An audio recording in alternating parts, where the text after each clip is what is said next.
Jérôme Delante, bonjour, merci Bonjour. de venir. Ma première question tout de suite, Fram, le point, après ces presque 2 années de crise.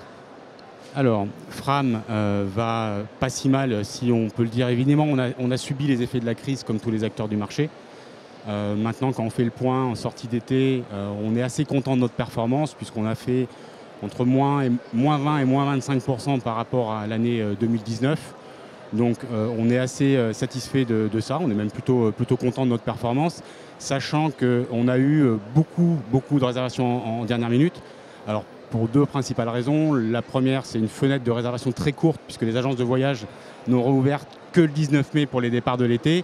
Et deuxièmement, un comportement client, alors probablement lié aux incertitudes sur on va dire les mesures sanitaires, un comportement client qui a été également de réserver beaucoup en dernière minute. Et d'ailleurs, c'est des choses qu'on constate encore actuellement. Mais globalement, on termine l'été sur un entre moins 20 et moins 25% par rapport à 2019 et on est assez content de cette performance. Oui, ce qui est quand même pas mal.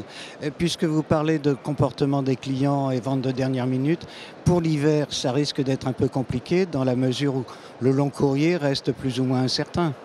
Alors, comme je vous le disais à l'instant, effectivement, on voit qu'aujourd'hui, on a encore 75% des réservations pour des départs à moins de 2 mois. Maintenant, on est assez confiant dans le fait que ça va forcément repartir. Enfin, regardez autour de nous, ça sent la reprise quand même. Et donc, effectivement, on risque d'avoir ce comportement de réservation en dernière minute qui va perdurer. Maintenant, l'été nous a démontré que ça nous a quand même permis de faire nos ventes. Et on a préparé nos achats et notre production hiver, incluant du long courrier, dans cette perspective. D'accord. Voilà. Donc, avec du long courrier sur les Caraïbes, bien sûr, mais pas seulement. Donc, Canaries, Caraïbes hispaniques, Cuba, République dominicaine, Mexique.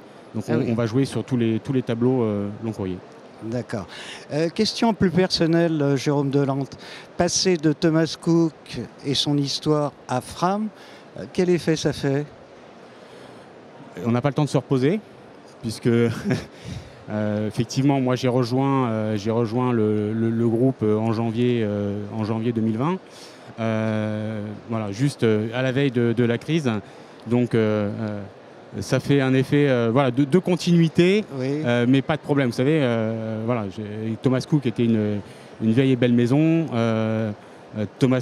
Fram est aussi une grande marque. C'est une nouvelle aventure et moi je suis personnellement ravi de ce que je fais. Et justement, le fait pour le groupe Caravelle d'avoir racheté Fram, bonne ou mauvaise affaire?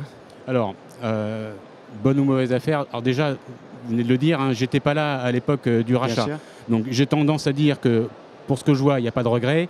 Maintenant, n'oubliez pas, moi, quand je suis arrivé en 2020, Fram avait été repris plusieurs années auparavant. Bien et sûr. je tiens à souligner que fin 2019, Fram avait été ramené à l'équilibre. Donc oui. Vous-même, il y a quelques années, dans un article, vous posiez la question de savoir si la belle endormie allait se réveiller. Je peux vous dire que oui, elle s'est réveillée. Bien. Donc il n'y a pas de regret.